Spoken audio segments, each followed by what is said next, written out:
Hello everyone. BSc second year के पिछले video तक हमने फर्टिलाइजेशन के प्रोसेस के बारे में पढ़ा था। इस वीडियो में आज हम बात करेंगे पार्थेनोजेनेसिस के बारे में, या इसे कहते हैं अनिषेक जनन। तो सबसे पहले बात करते हैं कि पार्थेनोजेनेसिस क्या होता है, अनिषेक जनन किसे कहते हैं। When an unfertilised ovum develops into a new individual or the development of egg takes place without the fertilization is known as parthenogenesis। तो जब एक अनिषेचित अंडाणु डेवलप होता है एक नए इंडिविजुअल यानी कि एक नए जीव के रूप में, वह डेवलप हो जाता है। यानी अनिषेचित अंडाणु का किसी जीव में डेवलप हो जाना या परिवर्तन हो जाना, या इसे कहते हैं कि डेवलपमेंट ऑफ एग, यानी ऐसे अंडे का परिवर्तन होता है विदाउट फर्टिलाइजेशन, यानी बिना ही निषेचन के वह अंडा जो है परिवर्तित हो जाता है। इस प्रक्रिया को हम पार्थेनोजेनेसिस या अनिषेक जनन कहा जाता है। The phenomena of parthenogenesis occur in different groups of animals as in certain insect. तो जो ये पार्थेनोजेनेसिस या अनिषेक जनन की जो क्रिया है, यह दिखाई देती है विभिन्न प्रकार के एनिमल्स यानी जंतु समूहों के अंदर। जैसे कुछ विशेष प्रकार के कुछ इंसेक्ट होते हैं, जैसे हाइमेनोप्टेरा के अंदर होमोप्टेरा और कोलियोप्टेरा। इंसेक्ट के अंदर इन क्लासेज के अंदर जो है वो ये इस प्रकार का अनिषेक जनन देखने को मिलता है। क्रस्टेशियंस के अंदर मिलता है, यानी जो जलीय आर्थ्रोपोड होते हैं उनके अंदर देखने को मिलता है। और रोटीफेरा संघ के जो सदस्य होते हैं जीव, उनमें इस प्रकार का अनिषेक जनन देखने को मिलता है। अब बात करते हैं पार्थेनोजेनेसिस यानी अनिषेक जनन के प्रकार के बारे में। पार्थेनोजेनेसिस में बी ऑफ टू टाइप्स। तो ये दो प्रकार से हो सकता है। पहला आता है नेचुरल पार्थेनोजेनेसिस, यानी प्राकृतिक रूप से होने वाला अनिषेक जनन, और दूसरा आता है आर्टिफिशियल पार्थेनोजेनेसिस, यानी यह कृत्रिम रूप से होता है। तो जो नेचुरल रूप से होने वाला होता है ये प्रकृति के अंदर जीवों में स्वतः ही पाया जाता है, और जो आर्टिफिशियल होता है ये मानव द्वारा उसे प्रेरित किया जाता है, यानी यह एक प्रकार का इंड्यूस्ड पार्थेनोजेनेसिस होता है, या किसी केमिकल, फिजिकल या दूसरे फैक्टर्स के कारण होने वाला जो अनिषेक जनन होता है उन्हें आर्टिफिशियल पार्थेनोजेनेसिस कहा जाता है। सबसे पहले बात करते हैं नेचुरल पार्थेनोजेनेसिस यानी कि प्राकृतिक रूप से होने वाले अनिषेक जनन के बारे में। इन सर्टेन एनिमल्स, तो कुछ विशेष जंतुओं के अंदर द पार्थेनोजेनेसिस अकर्स रेगुलरली। तो कुछ ऐसे जंतु भी होते हैं जिनमें अनिषेक जनन की जो प्रक्रिया है यह लगातार उनमें होती रहती है, यानी साधारणतया उनमें यह पाई जाती है। कॉन्स्टेंटली यानी स्थायी रूप से उपस्थित होती है, and naturally in their life cycles, और प्राकृतिक रूप से उनके जीवन चक्र में यह उपस्थित होती है। And is known as the natural parthenogenesis, और इसे हम प्राकृतिक अनिषेक जनन कहते हैं। तो प्राकृतिक रूप से इनके अंदर उपस्थित होता है और उनके जीवन चक्र में यह लगातार और स्थायी रूप से बार बार जो है अनिषेक जनन आता रहता है। द नेचुरल पार्थेनोजेनेसिस में बी ऑफ टू टाइप्स। तो जो प्राकृतिक पार्थेनोजेनेसिस होता है यह दो प्रकार का होता है।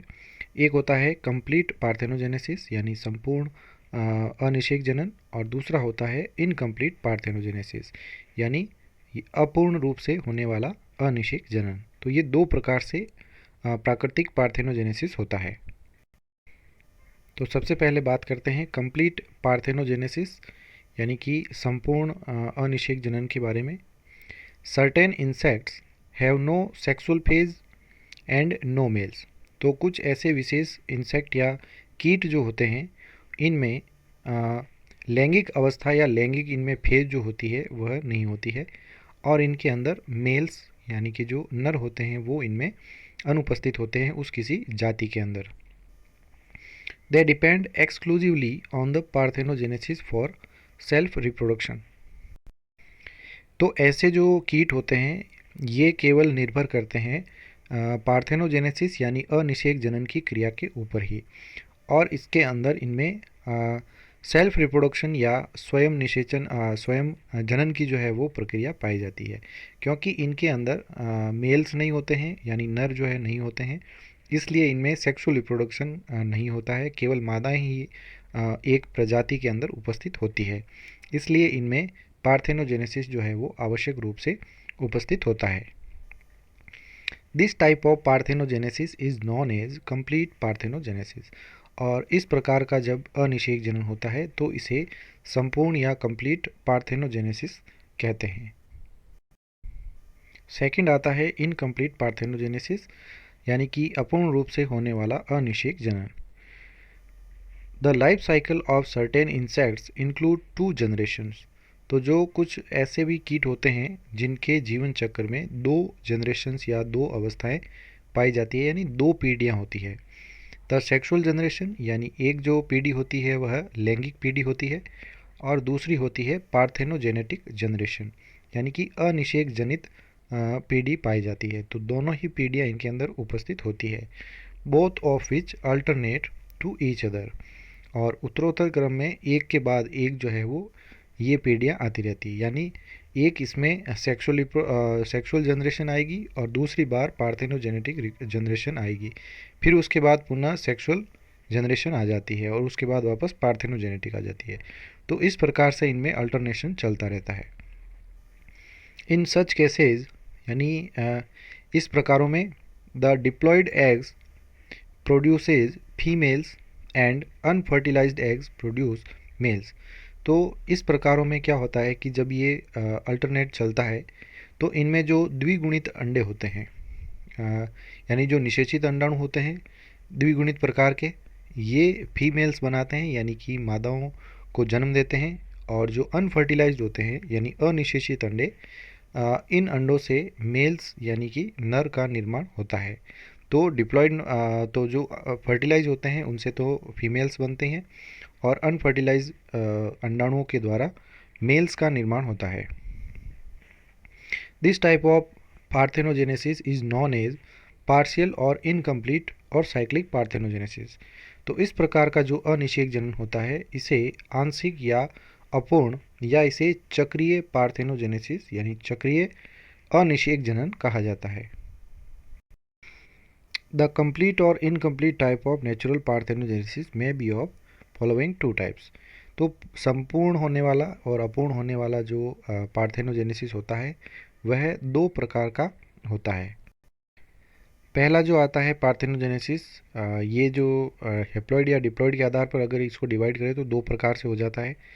तो पहला आता है हेप्लॉइड या इसे कहते हैं अरेनोटोकस पार्थेनोजेनेसिस, यानी कि यह अगुणित प्रकार का अनिषेक जनन या इसे अरेनोटोकस अनिषेक जनन कहते हैं।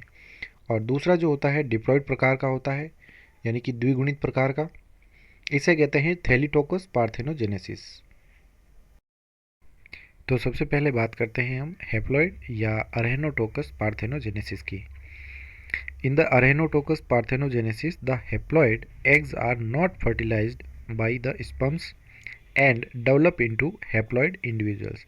तो इस प्रकार अगुणित अनिषेक जनन के अंदर जो हैप्लॉइड एग्स यानी अगुणित अंडाणु होते हैं ये फर्टिलाइज नहीं होते हैं, यानी इनमें निषेचन की क्रिया नहीं होती है स्पर्म के द्वारा, और डेवलप होते हैं ये हैप्लॉइड इंडिविजुअल यानी कि अगुणित जीवों के अंदर ये कन्वर्ट हो जाते हैं। In these cases the haploid individuals are always males. तो इस प्रकार जब ये हैप्लॉइड पार्थेनोजेनेसिस होता है यानी अरेनोटोकी के अंदर हैप्लॉइड इंडिविजुअल जो होते हैं ये हमेशा मेल यानी नर का निर्माण करते हैं। The diploid individuals are females, और जो द्विगुणित जीव होते हैं यानी जो फर्टिलाइजेशन के बाद बनते हैं वे सभी फीमेल्स होती हैं। उदाहरण के लिए कुछ इंसेक्टों के अंदर ये पाई जाती है, इंसेक्टा के अंदर, जैसे हाइमेनोप्टेरा में बी तथा वेस्प यानी जो बीज होती है और वेस्प या ततैये जो होते हैं इनके अंदर ये पाया जाता है। होमोप्टेरा के अंदर ये उपस्थित होता है। कोलियोप्टेरा के जो सदस्य हैं जो कि इंसेक्टा में आते हैं, माइक्रोमेल्थस डेबिलिस जो है इसके अंदर पाया जाता है। इसके बाद आता है थाइसेनोप्टेरा के अंदर, इसमें आता है एंथोथ्रोपिस वेरबेसी, इसके अंदर भी यह इस प्रकार का हैप्लॉइड पार्थेनोजेनेसिस होता है।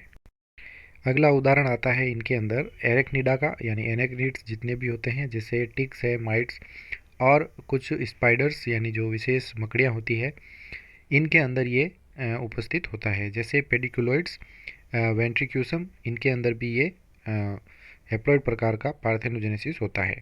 रोटिफेरा के जो सदस्य होते हैं जैसे एस्प्लैंकेना एम्फोरा, इसके अंदर भी ये पार्थेनोजेनेसिस होता है हेप्लॉइड प्रकार का।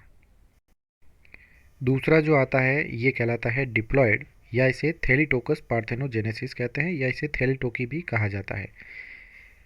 In the diploid parthenogenesis the young individuals develop from unfertilised diploid eggs.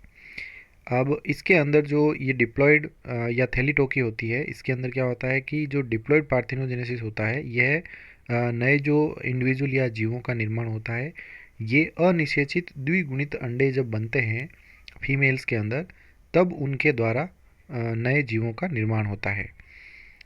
Following types of thelytoky have been recognised. तो निम्न प्रकार की थैलीटोकी जो है वो पहचानी गई है।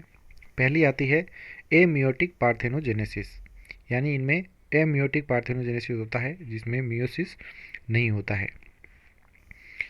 समटाइम्स ड्यूरिंग द oogenesis, यानी कि अंड जनन के दौरान कई बार first meiotic division does not occur, यानी प्रथम जो मियोटिक डिवीजन होता है जिसके कारण गुणसूत्रों की संख्या जो है वो आधी हो जाती है, तो ये फर्स्ट जो डिवीजन होता है ये इनके अंदर नहीं होता है, बट सेकंड मियोटिक डिवीजन हो जाता है।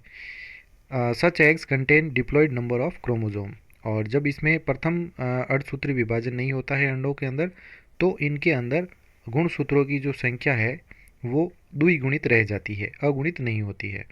And develop into new individual, और नए जीव के अंदर ये विकसित हो जाते हैं विदाउट द फर्टिलाइजेशन, यानी बिना ही निषेचन की क्रिया के बाद क्रिया के द्वारा, बिना निषेचन क्रिया के ही ये नए जीवों के अंदर रूपांतरित हो जाते हैं। This type of parthenogenesis is known as apomictic और ameiotic parthenogenesis and occurs in, यानी कि इस प्रकार का जो अनिषेक जनन होता है इसे एपोमिक्टिक या एमियोटिक अनिषेक जनन कहते हैं, और ये पाया जाता है ट्राइकोनिस्कस जो आइसोपोडा के अंदर आता है, डेफनिया प्यूलेक्स जो कि क्रस्टेशिया यानी आर्थ्रोपोडा के अंदर आता है, कैम्पोलाना रूफम यानी जो मोलस्का के अंदर आता है, वीवल्स के अंदर, और लॉन्ग हॉर्न जो ग्रास हॉपर्स होते हैं उनके अंदर इस प्रकार की थैलीटोकी पाई जाती है, एमियोटिक प्रकार की। दूसरा आता है, इसे कहते हैं मियोटिक पार्थेनोजेनेसिस, यानी कि मियोसिस प्रकार का पार्थेनोजेनेसिस। मियोसिस होने के बाद में भी इस प्रकार के अनिषेक जनन देखने को मिलते हैं। Certain eggs develop by usual process of oogenesis, तो ऐसे अंडाणु जो है वो सामान्य प्रक्रिया के द्वारा उत्पन्न होते हैं जो कि अंड जनन की प्रक्रिया होती है। बट एट सर्टेन स्टेज, यानी कुछ अवस्थाओं के अंदर डिप्लोसिस और doubling of chromosome number and production of diploid eggs occur, और किसी एक स्थान पर इनके अंदर क्या होता है कि ये हेप्लॉइड से डिप्लॉयड हो जाते हैं क्रोमोजोम नंबर, यानी कि अगुणित से द्विगुणित प्रकार के क्रोमोजोम या गुणसूत्र जो है संख्या बढ़ जाती है, और इसके कारण जो है वो डिप्लॉयड एग्स बनते हैं, यानी द्विगुणित प्रकार के अंडाणुओं का निर्माण होता है। तो ये किसी एक अवस्था के कारण हो सकता है कि वहाँ पर मियोसिस तो होता है, जैसे सिंपल या नॉर्मल प्रकार से होता है, अंड जनन की प्रक्रिया होती है, लेकिन किसी एक अवस्था के अंदर आके वहाँ पर क्रोमोजोम का जो नंबर है यानी संख्या होती है गुणसूत्रों की वो डबल हो जाती है। Such eggs develop into the diploid individuals and this phenomena is known as meiotic parthenogenesis. तो इस प्रकार के जो एग्स होते हैं वो डेवलप हो जाते हैं डिप्लॉयड इंडिविजुअल, यानी द्विगुणित जीवों के अंदर निर्मित होते हैं, और इस फिनोमिना को हम मियोटिक पार्थेनोजेनेसिस कहते हैं। Thank you so much. इसके बाद का अगला भाग हम नेक्स्ट वीडियो के अंदर पढ़ेंगे।